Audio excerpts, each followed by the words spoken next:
Fire కి సంబంధించి breaking news చూస్తున్నాం. నిమ్స్ అగ్ని ప్రమాద ఘటనపై పోలీసులు దర్యాప్తు ముమ్మరం చేశారు. అయితే దర్యాప్తులో కీలక విషయాలు వెల్లడయ్యాయి. సిగరెట్ తాగి చెత్తలో వేయడంతోనే మంటలు చెలరేగినట్లు పోలీసులు నిర్ధారణకొచ్చారు. లిఫ్ట్ పక్కన చెత్త ఉన్నట్లు గుర్తించామని తెలిపారు. తొలుత సిగరెట్ తో చెత్త అంటుకొని తర్వాత ఎలక్ట్రిసిటీ వైర్లకు నిప్పు అంటుకుందని వెల్లడించారు. ఇక హాస్పిటల్లోని 5వ అంతస్తు ఖాళీగా ఉండడంతో అక్కడ చెత్తను పడేస్తోంది సిబ్బంది. అయితే గుర్తు తెలియని వారు అక్కడి సిగరెట్ తాగి పడేయడంతో మంటలు ఎగిసిపడ్డాయన్నారు పోలీసులు. కాగా నిన్న సాయంత్రం అగ్ని ప్రమాదం చోటు చేసుకోగా గంటలోనే మంటలను అదుపులోకి తీసుకొచ్చింది అగ్నిమాపక సిబ్బంది. అయితే మంటలు అదుపులోకి తీసుకొచ్చాక అధికారులు దర్యాప్తు చేపట్టారు.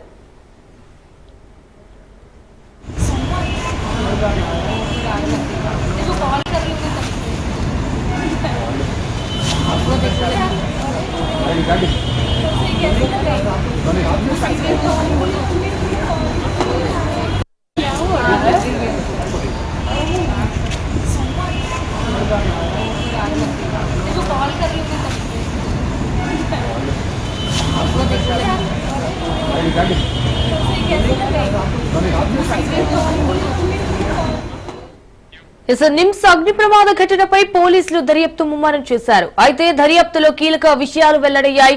సిగరెట్ తాగి చెత్తలో వేయడంతోనే మంటలు చెలరేగినట్లు పోలీసులు నిర్ధారణకొచ్చారు. లిఫ్ట్ పక్కన చెత్త ఉన్నట్లు గుర్తించామని తెలిపారు. తొలుత సిగరెట్ తో చెత్త అంటుకొని తర్వాత ఎలక్ట్రిసిటీ వైర్లకు నిప్పు అంటుకుందని వెల్లడించారు. ఇక హాస్పిటల్లోని 5వ అంతస్తు ఖాళీగా ఉండడంతో అక్కడ చెత్తను పడేస్తోంది సిబ్బంది. అయితే గుర్తు తెలియని వారు అక్కడే సిగరెట్ తాగి పడేయడంతో మంటలు ఎగిసిపడ్డాయన్నారు పోలీసులు. కాగా నిన్న సాయంత్రం అగ్ని ప్రమాదం చోటు చేసుకోగా గంటలోనే మంటలను అదుపులోకి తీసుకొచ్చింది అగ్నిమాపక సిబ్బంది. అయితే మంటలు అదుపులోకి తీసుకొచ్చాక అధికారులు దర్యాప్తు చేపట్టారు.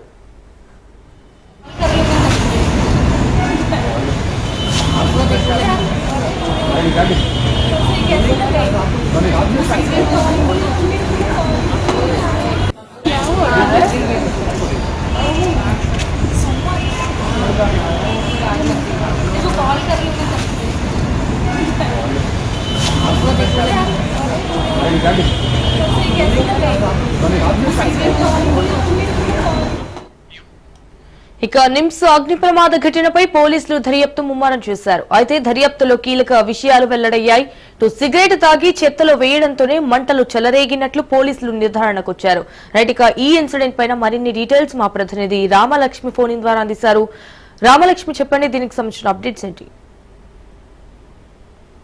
ఎస్ సంజన, నిన్న సాయంత్రం 4 గంటల సమయంలో నిమ్స్ లో ఏర్పడిన అగ్ని ప్రమాదం ఘటనలో అయితే కనుక ఈ రోజు పోలీసులు నిర్ధారణకు వచ్చారు. ఈ అగ్ని ప్రమాదానికి గల కారణాలపైన వాళ్ళు పూర్తి దర్యాప్తు జరిపి దీనికి గల కారణాలు అయితే కనుక బయటకు తీసుకొచ్చారు. అయితే నిన్న జరిగిన ఈ యొక్క అగ్ని ప్రమాదానికి గల కారణాలు అనేక ఉండగా, అంటే నిన్నటి వరకు ప్రాథమికంగా అంటే ఇక్కడ ఎండలు ఎక్కువగా ఉండడంతో కరెంట్ షార్ట్ సర్క్యూట్ అయి ఉండొచ్చు అని చెప్పేసి ఆ సమయానికి అందరూ గుర్తించినా కానీ నిన్న అగ్ని ప్రమాదం పూర్తయిన తర్వాత ఇటు ఫైర్ డిపార్ట్మెంట్ వాళ్ళు అలాగే పోలీసులు పూర్తి దర్యాప్తు జరిపి దీనికి గల కారణాలను అయితే బయటకు తీసుకొచ్చారు. ఇక్కడ 5th ఫ్లోర్ లో ఏదైతే ఈ కాన్ఫరెన్స్ రూమ్ పక్కన లిఫ్ట్ ఉందో ఆ లిఫ్ట్ పక్కన 5th ఫ్లోర్ అంతా ఖాళీగా ఉండడంతో చెత్త ఎక్కువగా పడేస్తూ ఉండడం, ఆ చెత్తలో అక్కడికి వచ్చిన పేషెంట్స్ తో వచ్చిన ఎవరైతే బంధువులు ఉంటారో వాళ్ళు కావచ్చు, లేకపోతే అక్కడున్న సిబ్బంది కావచ్చు, ఈ చెత్తలో సిగరెట్లు అలాగే బీడీలు కాల్చి అందులో పడేయడం వల్ల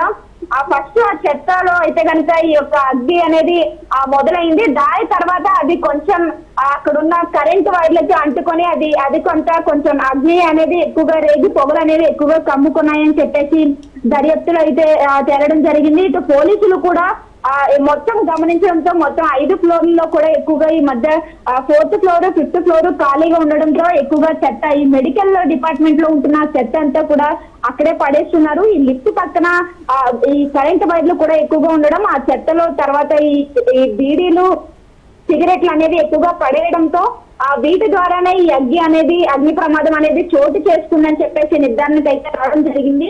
అయితే నిన్న చోటు చేసుకున్న ఈ అగ్ని ప్రమాదంలో ఎలాంటి ఆస్తి నష్టం ప్రాణ నష్టం జరగకపోయినప్పటికీ కూడా ఇక్కడ అక్కడ ఎమర్జెన్సీ వార్డు కూడా ఉండడంతో ఆ ప్రాంతంలో అంటే 5th ఫ్లోర్ 4th ఫ్లోర్ లో ఉన్న పేషెంట్స్ ని అర్జెంట్ గా ఆ ప్రాంతం నుంచి తరలించడం జరిగింది. ఎందుకంటే అక్కడ సడన్ గా కరెంట్ కూడా పవర్ మొత్తం కూడా కట్ అవడంతో పేషెంట్స్ కి చాలా అస్వస్థతకి అయితే చాలా మంది గురవడంతో అక్కడ నుంచి వాళ్ళందరినీ వెంటనే బయటకు కూడా తరలించడం జరిగింది. సో మొత్తానికి ఏది ఏమైనప్పటికీ కూడా అక్కడ ఉన్న అంటే సిబ్బంది యొక్క నిర్లక్ష్యం కావచ్చు, అంటే అక్కడ నీట్నెస్ అనేది సరిగ్గా లేకపోవడం, అలాగే అక్కడికి వస్తున్న వాళ్ళ యొక్క బిహేవియర్ సరిగ్గా ఉండకపోవడం, సిగరెట్లు బీడీలు తాగి అక్కడ ఆ చెత్తలో పడేయడం, హాస్పిటల్లో పడేయడం వల్ల ఇలాంటి పరిస్థితులు అయితే చోటు చేసుకున్నాయి. దీని కారణంగా నిన్న కొంతమంది పేషెంట్స్ అస్వస్థతకు కూడా గురయ్యారు. అక్కడ సరైన అంటే కరెంట్ లేక పవర్ సప్లై అది ఆగిపోవడం వల్ల. అయితే మొత్తానికి అయితే కనుక పోలీసులు అలాగే ఇటు ఫైర్ సిబ్బంది వాళ్ళు అయితే కనుక నిన్న ఆ పొగ మొత్తం కూడా తగ్గిపోయిన తర్వాత కూడా ఎందుకు అగ్ని అనేది అక్కడక్కడ రేగుతుందని చెప్పేసి ఆ పూర్తి దర్యాప్తు అనేది కొనసాగగా ఇలాంటి కారణాలు అనేవి వెలిహెత్తడం జరిగింది. సో మొత్తానికి అలాగే మరొక వైపు చూసుకుంటే కనుక నిమ్స్ ఆరోగ్యశ్రీ సిబ్బంది అక్రమంగా బాణసంచ నిల్వలు కూడా ఉంచారంటూ ఆ యొక్క ఫిర్యాదులు కూడా రావడంతో హాస్పిటల్ మెడికల్ సూపరింటెండెంట్ అయితే కంప్లైంట్ చేయడం జరిగింది. దీనికి సంబంధించి ఇప్పటికే పంజగుట్ట పోలీసులు కూడా కేసులు నమోదు చేశారు. నిమ్స్ లో ఆ మొత్తానికి ఇలాంటి అక్రమంగా కొన్ని అంటే ఆసుపత్రి యొక్క నిర్లక్ష్యమో కావచ్చు, అలాగే సిబ్బంది యొక్క నిర్లక్ష్యం వల్ల ఇలాంటి ఘటనలు అయితే కనుక చోటు చేసుకుంటున్నాయి. దీని కారణంగా ఇటు పేషెంట్స్ అలాగే అక్కడికి వచ్చిన వ్యక్తులు కూడా చాలా ఇబ్బందికరంగా ఫీల్ అవుతున్న పరిస్థితులు అయితే కనిపిస్తున్నాయి. అలాగే ఇలాంటి ఘటనలు ఎక్కువగా ఈ మధ్య కాలంలో చోటు చేసుకుంటూ వస్తున్న ఆ తరుణంలో ఇలాంటి హాస్పిటల్ కు వెళ్లి ఎలాంటి జాగ్రత్తలు తీసుకోకుండా ఉంటున్న తరుణంలో పేషెంట్స్ అందరూ కూడా అక్కడికి వెళ్లాలంటే ఇబ్బందికరంగా ఫీల్ అవుతున్న పరిస్థితులు కనిపిస్తుంది. రామలక్ష్మి, అంటే ఇకపై ఇలాంటి ఘటనలు జరగకుండా ఎలాంటి చర్యలు తీసుకుంటున్నట్లు హాస్పిటల్ సిబ్బంది చెప్తున్నారా, లేకపోతే అంటే అక్కడి నుంచి చెత్త తొలగింపు చర్యలు ఏమైనా చేపడతామని చెప్తున్నారా? ఎస్ సంజన, నిన్న మాట్లాడినట్టుగానే ఏదైతే నిమ్స్ డైరెక్టర్ బీరప్ప ఉన్నారో ఆయన మాట్లాడడం కూడా జరిగింది. ఇదంతా అంటే ఆయన ప్రాథమికంగా చూసిన కారణాన్ని బట్టి ఇదంతా షార్ట్ సర్క్యూట్ వల్ల అయిందని చెప్పినప్పటికీ కూడా ఇది ఇలాంటివి మళ్ళీ మరలా ఎప్పుడు జరగకుండా అనేక సూచనలు వాళ్ళు తీసుకుంటున్నారు, జాగ్రత్తలు కూడా మేము తీసుకుంటున్నామని చెప్పేసి ఆయన మాట్లాడడం జరిగింది. ఏదేమైనప్పటికీ కూడా అలాగే 5th ఫ్లోర్ లో నిన్న ఆ సంఘటన అలా జరగడంతో అక్కడికి పోలీసులు అందరూ వచ్చి సందర్శించడంతో అలాంటి చెత్త ఎక్కువగా ఉండడంతో ఇటు హాస్పిటల్ కూడా వాళ్ళు ఫిర్యాదు చేశారు. ఇలా నీట్నెస్ లేకుండా ఇలాంటి మెయింటెనెన్స్ అనేది సరిగ్గా ఉండట్లేదని చెప్పేసి సో దీనిపైన కూడా హాస్పిటల్ కూడా స్పందించడం జరిగింది. అంటే ఇలాంటి చెత్తని తొలగించే అంటే ఇలాంటి చెత్త అనేది లేకుండా చూసుకుంటాము, నెక్స్ట్ టైం నుంచి ఇలాంటి ఘటనలు అనేవి చోటు చేసుకున్న జాగ్రత్తలు అనేది తీసుకునే ప్రయత్నంలోనే ఉన్నామని చెప్పేసి హాస్పిటల్ సిబ్బంది కూడా మాట్లాడుతూ ఉన్నారు. అలాగే మరొక వైపు మొత్తం ఈ ఎమర్జెన్సీ వార్డు మొత్తం గమనిస్తే కనుక అనేక ప్రాంతాల్లో ఇలాంటి పరిస్థితులు ఎక్కువగా కనిపించడంతో మెడికల్ వేస్ట్ ఎక్కువగా కనిపిస్తూ ఉంది. అక్కడ పడేయడానికి సరైన ఆ ప్లేస్ లేకపోతే అక్కడ సిబ్బంది యొక్క నిర్లక్ష్యమో తెలియక మొత్తం అన్ని ప్రాంతాల్లో కూడా ఇలా లిఫ్టుల పక్కన అలాగే ఏదైతే వార్డులు ఉపయోగపడుతున్నా ఉంటున్నాయో అలాంటి ప్రాంతాల్లోనే ఈ యొక్క చెత్తని మెడికల్ వేస్ట్ ఉంచడంతో ఇలాంటి ఘటనలు అనేవి ఎక్కువగా చోటు చేసుకుంటున్న కారణంలో వీటిపైన కూడా యాక్షన్ తీసుకుంటామని చెప్పేసి నిమ్స్ హాస్పిటల్ సిబ్బంది కూడా మాట్లాడుతున్న పరిస్థితులు కనిపిస్తున్నాయి. రామలక్ష్మి, అంటే ఈ ఘటనలో ఎవరైనా గాయపడ్డారా, లైక్ పేషెంట్స్ కానీ ఇంకెవరైనా హాస్పిటల్ యజమానిస్ కానీ ఏదైనా సమాచారం ఉందా? నిన్న 4 గంటల సమయంలో పొగ అనేది ఫస్ట్ పొగతోనే స్టార్ట్ అయినాయి మంటలు, కొంత మొత్తంలో మాత్రమే మంటలు చెలరేగాయి. అయితే ఇది జరిగిన సంఘటన వచ్చేసి 5th floor conference room, auditorium room లాంటి ప్లేస్ లో జరగడం వల్ల అంటే అక్కడ ఎలాంటి పేషెంట్స్ లేకపోవడం వల్ల ఎలాంటి ప్రాణ నష్టాలు అయితే చోటు చేసుకోలేదు. కానీ అక్కడ కొంతమంది ఆ పక్క రూమ్ లో కొంతమందికి అయితే ట్రీట్మెంట్ ఇస్తున్నారు. అలాగే 4th ఫ్లోర్ లో కూడా కొంతమంది పేషెంట్స్ కి ట్రీట్మెంట్ అయితే జరగడంతో పొగులు ఒక్కసారిగా కమ్ముకోవడంతో 5th ఫ్లోర్ అలాగే 4th ఫ్లోర్ కూడా అవి ఎక్కువగా కలుపుకున్నాయి. సో ఆ సమయంలో కరెంట్ మొత్తం కూడా బంద్ అవడంతో అక్కడ ఉన్న పేషెంట్స్ కి చాలా ఇబ్బందికరంగా మారింది. వాళ్ళ చాలా అస్వస్థతకు కూడా గురవడంతో వాళ్ళకి ఎలాంటి ప్రాణ నష్టం జరగలేదు, కానీ ఇంజరీస్ కూడా అంతగా ఏం జరగలేదు. కానీ అక్కడ పవర్ కట్టడంతో వాళ్ళకి ఇబ్బందికరంగా ఉండడంతో వెంటనే వాళ్ళని ఆ వార్డు నుంచి ఎమర్జెన్సీ వార్డుకి అయితే వెంటనే తరలించడం జరిగింది. ప్రాణ నష్టాలు జరగలేదు, కానీ అక్కడ ఉన్న అంటే స్థానికులు మాట్లాడిన అలాగే పేషెంట్స్ యొక్క బంధువులు మాట్లాడిన సమాచారం ప్రకారం అయితే కనుక ప్రాణ నష్టం జరగకపోయినప్పటికీ పేషెంట్స్ అయితే కనుక జరిగిన 10-15 నిమిషాలు చాలా ఇబ్బందికరంగా ఫీల్ అయ్యారు. వాళ్ళ ప్రాణాల మీద కూడా వచ్చే పరిస్థితి అయితే ఏర్పడిందని అయితే చెప్పడం జరిగింది. Right Ramalakshmi, thank you for the updates. CM Revanth తీరుపై కేంద్ర మంత్రి బండి సంజయ్ నిప్పులు చెరిగారు. రైతులు అకాల వర్షాలతో అల్లాడుతుంటే ముఖ్యమంత్రి రేవంత్ విదేశీ పర్యటనలు చేయడమేంటని మండిపడ్డారు.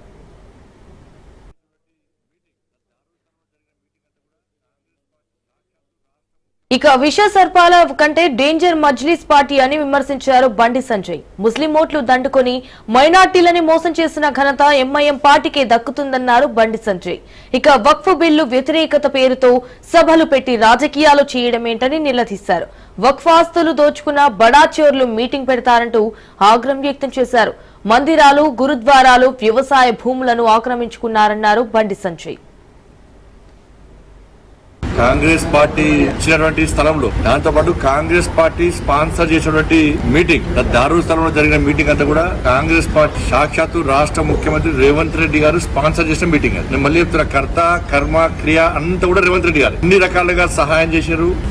సవరణ బిల్లుకు వ్యతిరేకంగా మీటింగ్ పెట్టారు. ఈ మీటింగ్ ద్వారా వాళ్ళు సాధించింది చాలా పేద ముస్లింల కొట్టిన బడా చోర్లు అంతా కలిసి పెట్టిన మీటింగ్. అది మస్జిద్ కు మీటింగ్ పెట్టే హక్కు లేదు, అధికారం లేదు. ఇలా విష సర్పము తన పిల్లలను తానే తింటదట. అంతకంటే డేంజర్ మస్జిద్. వాళ్ళ ఒక మంచి ఆలోచనతోని ప్రధానమంత్రి నరేంద్ర మోడీ గారి నేతృత్వంలోని ఎన్డీఏ ప్రభుత్వం ఈ వక్ఫ్ సవరణ బిల్లు తీసుకొస్తే దానికి సహకరించి సమర్థించాల్సినటువంటి ఈ పార్టీ నేతలు ముస్లింల ముసుగులో ఇలా భారతీయ జనతా పార్టీని విద్వేషంతో విమర్శించే ప్రయత్నం చేస్తారు. దీన్ని మతం కోణంతో చూసే ప్రయత్నం చేస్తారు. త్రిబుల్ తలాక్ రద్దు చేసినప్పుడు కూడా దేశ వ్యాప్తంగా మత కలవలు జరగాలని చెప్పి కోరుకున్న పార్టీలు సంఘాలన్నీ ఆ రోజు ఏం చేయలేకపోయారు. ఈ రోజు కూడా నరేంద్ర మోడీ గారి ప్రభుత్వం పేద ముస్లింల గురించి ఇన్ని లక్షల కోట్లు దేశ వ్యాప్తంగా వక్ఫ్ సంబంధించి ఆస్తులుంటే దాని వల్ల పేద ముస్లిం కుటుంబానికి ఏమైనా న్యాయం జరిగిందా? కాంగ్రెస్ పార్టీ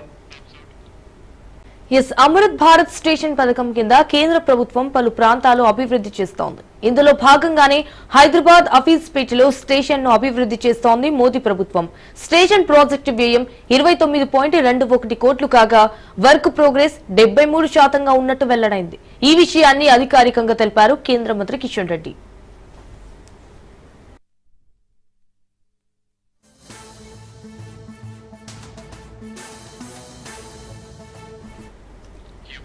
అమృత్ భారత్ స్టేషన్ పథకం కింద కేంద్ర ప్రభుత్వం పలు ప్రాంతాలు అభివృద్ధి చేస్తోంది. ఇందులో భాగంగానే హైదరాబాద్ అఫీస్పేటలో స్టేషన్ ను అభివృద్ధి చేస్తోంది.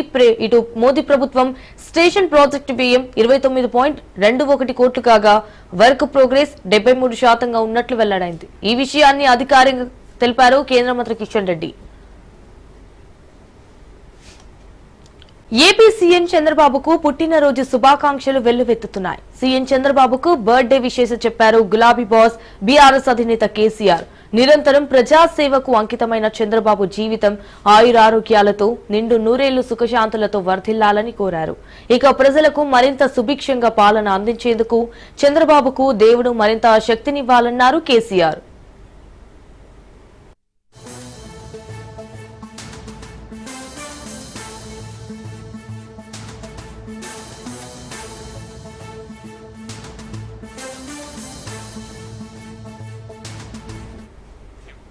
ఏపీ సీఎం చంద్రబాబుకు పుట్టినరోజు శుభాకాంక్షలు వెల్లువెత్తుతున్నాయి. సీఎం చంద్రబాబుకు బర్త్డే విశేష చెప్పారు గులాబీ బాస్ బీఆర్ఎస్ అధినేత కేసీఆర్. నిరంతరం ప్రజాసేవకు అంకితమైన చంద్రబాబు జీవితం ఆయురారోగ్యాలతో నిండు నూరేళ్లు సుఖశాంతులతో వర్ధిల్లాలని కోరారు. ఇక ప్రజలకు మరింత సుభిక్షంగా పాలన అందించేందుకు చంద్రబాబుకు దేవుడు మరింత శక్తినివ్వాలన్నారు కేసీఆర్. శ్రీకాకుళం జిల్లా ఆముదాల వలస మున్సిపాలిటీలో స్వచ్ఛ ఆంధ్ర స్వర్ణ ఆంధ్ర కార్యక్రమం నిర్వహించారు.